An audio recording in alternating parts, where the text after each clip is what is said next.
I'm going to find out.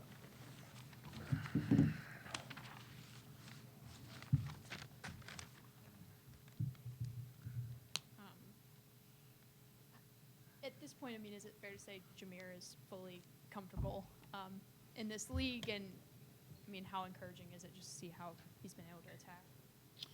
Yeah, I mean, I think the biggest thing that I've noticed is I think he not only has he gotten used to the league, I think he's gotten in good enough shape where the way we're playing that his second wind is coming really quick.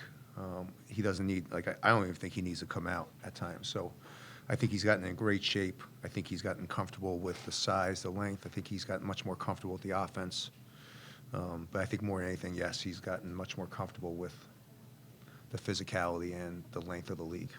And seeing Hakeem and Dante both have good games, I mean, is how long have you been waiting for that? No, I mean, Hawk's been playing great. Hawk hasn't been shooting the ball great, but Hawk's been playing great. Dante's been our workhorse, and I think some of his numbers are a little bit because he's got a tough matchup every night. He's not going against any, the four-man in this league. I think he's the best four-man in the league, but every night he has to go against it. And I think, again, he's been really working extra on his shot. He's been working extra on his game. So, but I thought Hawk was. I loved the matchup with Hawk, and we just rode that the second half. Coach, you guys are at 10-1 at home. Just what about this place has just led to this type of success? I think it's this building, especially when the students are in it, is electric. It's that wall is really cool. It's everything. This is a real true home court advantage. We haven't really capitalized on big runs, but we've gone on some good mini runs with the press, and it's really helped having a really good home crowd behind us. And to start the second half, you guys went 8 for 8 to start the second half. Just how important, from a momentum standpoint, how important was that stretch? Yeah, I mean, I was excited. I mean, we haven't been up at halftime very much in Big Ten play, so it was all positive in the locker room. It was just kind of like, Crowell hit that tough three at the end of the half, kind of like Hunter did to us, but I felt like we were in really good shape, and if we just came out and we're aggressive, having a 4-point lead is better than being down 14, being down 16, being down 40. Kevin, Hakeem has had moments where he's distributed in the past, even this year, but you mentioned the matchup a little bit earlier. How much do things change for you guys when he is able to do what he was able to do, orchestrating things? Yeah, I mean, I think that's something that going back to the Purdue game, we kind of, I think there's times that Jameer needs a rest and needs to get off the ball. And especially with that lineup out there, I have a lot of confidence Hakeem making plays. And coming out of the second half, I gave him a little ISO into it. He's really worked hard on his post play. It's given us another post presence. So, I'm actually going to put another play in tomorrow just for him for a post play. It's just he's given us another passer, but he's given us another post presence where we can go down low. Greg was just in here talking about how the big difference game 1 to game 2 against them was points in the paint and you guys being able to get it inside.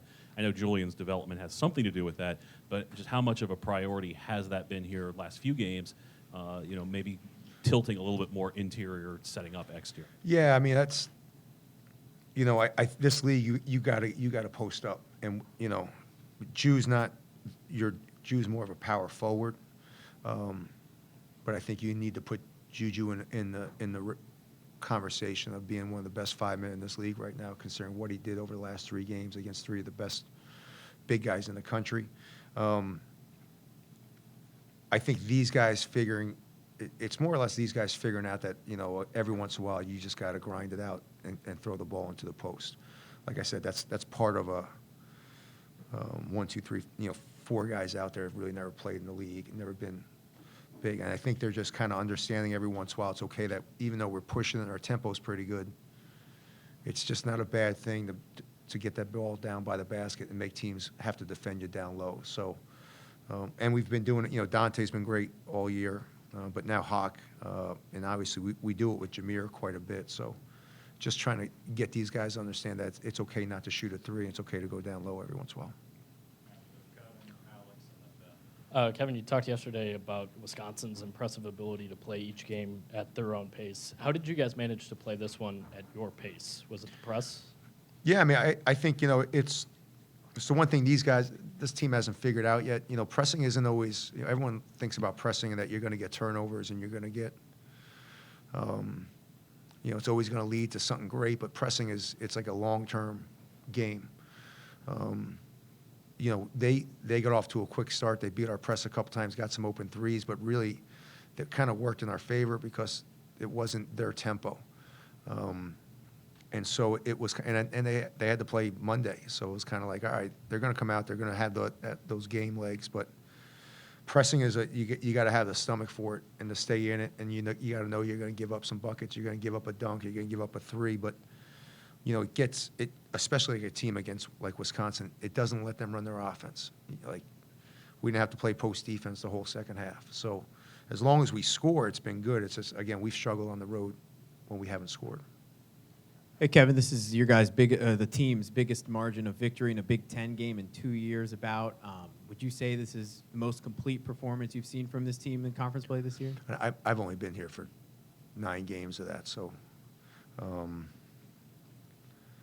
was just glad not to be down at halftime. Coach, there's been back-to-back home games where the opposing coaches come in here and said Maryland was the more aggressive team tonight. In your eyes, what led to that tonight, and just how important is that description to your guys' identity? No, I being at home is nice, man. Like I said, we've played 5 really good teams on the road.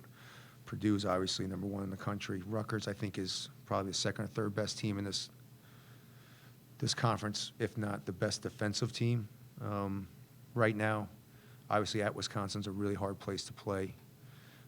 We didn't play well coming out of Christmas at Michigan, but I think Michigan's really good and has unbelievable talented players. And then we played somewhere else. I don't remember, but where? Yeah, Iowa.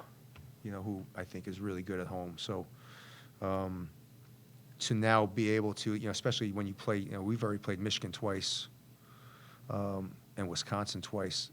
The big thing for me is when you play those back-to-back those teams you have doubles, you got to get a split.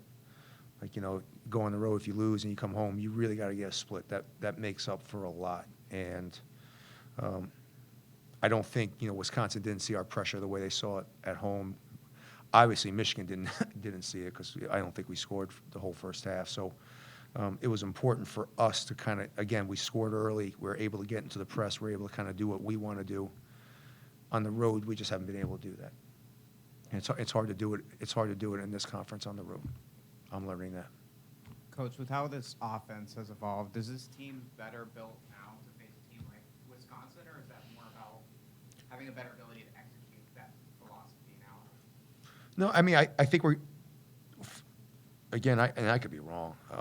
I feel like we're getting a little bit back to the way we were playing early in the season with the ball movement. And I think the size and physicality early on really caught us off guard. Both Tennessee and UCLA's size and length, I think, was a shock. And and then we had that big long break, and then we saw Michigan, and it was like, holy cow. So I think the offense, I really haven't changed anything. We haven't changed anything. I just think everyone's getting a little bit more comfortable with everything that the Big Ten. This league's a monster. I mean, I think they're just getting used to it. Everything that the league brings out night in, night out. You talked a little bit about Hakeem, 8 assists tonight. That broke his career high.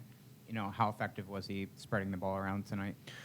Yeah, I mean, I think, I'm going to forget number 11's name. Klexman. Klexman's one of the best defenders in this conference, and I think he broke his jaw against Penn State. I like Jordan Davis, a good player, but he's not the same defensive player. So going into the game, it was something that we really wanted to make Jordan Davis defend, and I really thought that matchup with Hakeem was something that we could kind of just ride. Coach, it looks like the pick and roll has been much more effective in recent games. How much of a key has that been for you guys offensively? Yeah, I mean, it's big because we're pick and roll heavy. Again, I think Julian, it's really more Julian than it is the guards. Julian's getting so much more comfortable rolling. I think he's understanding where to roll, what to do when he rolls. He's reading, the drop. We see a lot of drop coverage. I think he's done such a better job of reading the open space and drop coverage than he was against bigger teams. So I think more than anything, he's gotten more comfortable. As he's gotten more comfortable, I think it's made the guards a little bit easier to kind of find him and kind of get easy buckets, which obviously helps. Thank you, everybody.